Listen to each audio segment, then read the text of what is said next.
I will share with you some of my remembrance, some of my activities that I had with Srila Bhaktisvarupa Damodara Maharaj in India. Actually, my main association with Sripada Maharaj was in India. I have been to India a few times before joining ISKCON. I have been a few years in India with him, and I'm still in India now.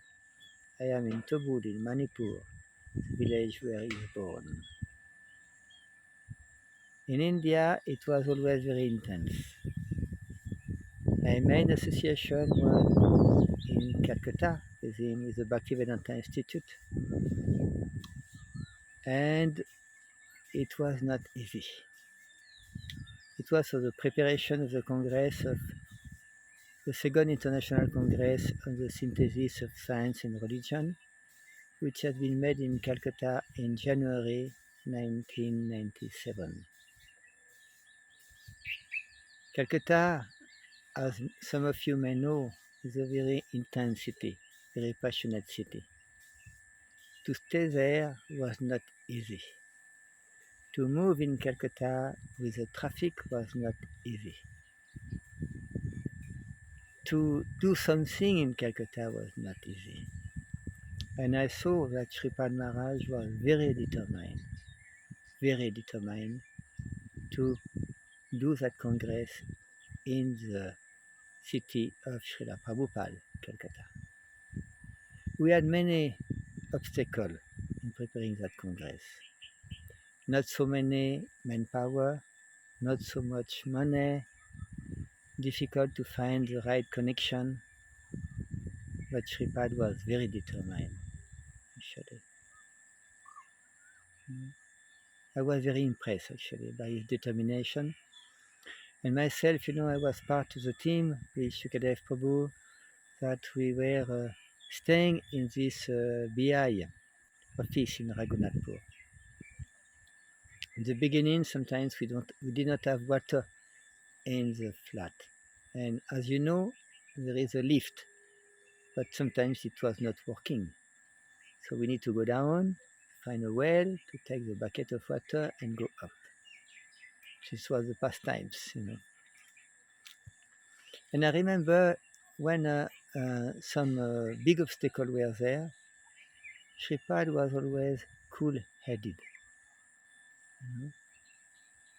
He was always, thinking what to do without putting blame on other people.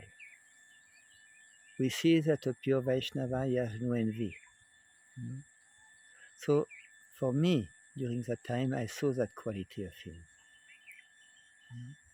And one time, due to the intensity of Calcutta, intensity of preparing that congress, very few people, like that, I made some offense toward him. Because it was difficult to have a real sadhana. Difficult to wake up in morning and to go to bed not too late.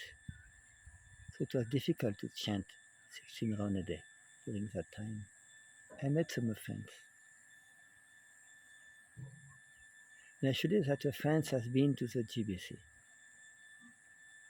And it was some rectification has been done from the GBC side. And in my position of having participated to making one offense, I was not satisfied at all, what to do. So I discussed that a few times with Sripad Maharaj. Maharaj, I make offense, please forgive me, In the beginning he was cold, I can say like that. And after some time he told me, Devarshi, you know me, I am a simple person. We have been together for a long time together. So now your offense is forgiven. No need to mention that again. So I saw in that moment the qualification of a very advanced personality. He can forgive. He can maybe not forget, but he can forgive.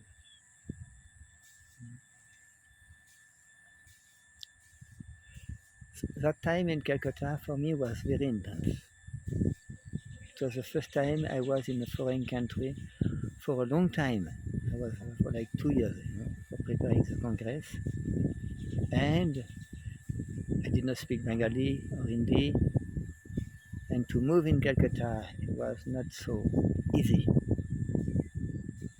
I even get the tuberculosis actually. Pollution, eating not at a regular time. And after the Congress was finished, I've been back to France to little relax, to recover, I can say like that. And after I was coming every year to Calcutta, every year to Mayapur. And I remember, when I was in Mayapur in 2004, I was with my wife and son. My son, he had 5 years at the time. His name is Narada. And I was walking with my son and Maharaj inside ISKCON Mayapur.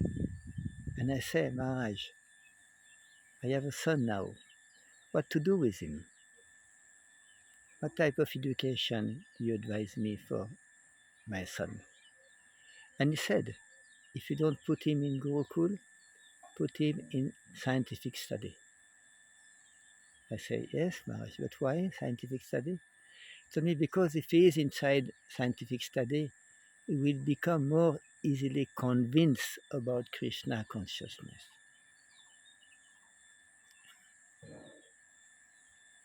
This is very important for me instruction because I see in my own life or in the life of many devotees, there is up and down. Sometimes we are enthusiastic, but we are not always convinced. In 2005, I was again with him in Calcutta in Raghunathpur. We are standing actually in the office and we are discussing a topic. I don't even remember actually the topics. But from a sudden, Sripada Maharaj told me, Devarshi, you need to prepare to die. He was very sober, I said, yes, Maharaj, I know. But why are you telling me this now? He asked me, how old are you? At that time, I was a little more than 50 years. He told me, you are more than 50, so you need to prepare to die. Actually, I'm thinking every day to that instruction. Because it is true. We can die at any moment. I can die at any moment. And we need to prepare. And one of the main things that I have seen inside Sripada Maharaj life, he was preparing a lot. He prepared the Congress. He was inviting many people to come to Manipur. And in 2006, after Gora Purnima in Mayapur, I wanted to speak to him about one very important topic. So he was in Navadip actually, in Gopal Mandir. So I've been there and I was waiting maybe for 2-3 hours because it was some other meeting with some sannyasi, with important personalities. And one time he get out of the meeting, of his room, and he saw me. And he said, I saw you, Devarshi. You're waiting, you want to speak to me. I said, yes, Maharaj, but it's not easy what I want to tell you. Tell me, I am a simple person. I say, Maharaj, I am more inspiration by Srila Prabhupada than by you. I have more inspiration by Srila Prabhupada books than by you. And I don't know. Maybe it is another offense. Maybe I make a big mistake. Please tell me. And he looked at me with a very big, big smile. I think all of us, we know. A big smile from, till the ear. And he said to me, Devarshi, everybody must be like this in ISKCON.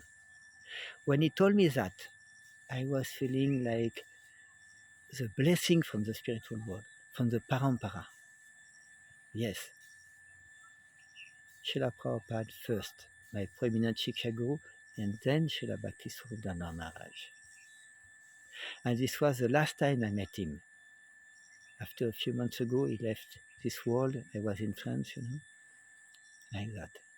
And after trying to understand some of his attribute, quality, my association with him, after he left his body, my question was what to do in life.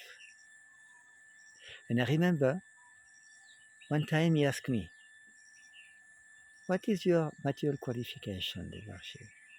What are you studying in life? I said, Maharaj, when I was young, I studied mainly mathematics. I have a Bachelor of Science in Mathematics in France. He said to me, maybe you can study more in science. I said, Maharaj, I'm becoming old, and I know the science is very interesting topics, but I don't feel qualified. I don't feel enthusiastic. I don't feel able, actually, to do like a master degree in science, mathematics. He did not push me at all. No, just listen, smile. And after he left this world, I became more attracted by his books, by his life, by his mission, actually. And understanding that his mission was mainly focusing on science and spirituality. I get the chance in 2010 in Mayapur to start a study about spirituality. And after 9 years of study, I get a PhD degree in theology. So actually, his main teaching for me was after his life, I started to appreciate his books. I started to appreciate his mission. I started to appreciate the importance of the dialogue and connection between science and spirituality. So actually, I'm really, thankful to Sripada Maharaj that he teach me. I am not so intelligent, I am not so quick, but at least I get some inspiration to do something according to his mission inside Srila Prabhupada's mission. Now I am in Kabul, his birthplace, and I am involved into studying his books and making seminar of his books to present to international community. So thank you very much, Sripad Maharaj, for everything. Thank you very much to have come to my life, and thank you very much to allow me to do a small seva in your mission. Hare Krishna.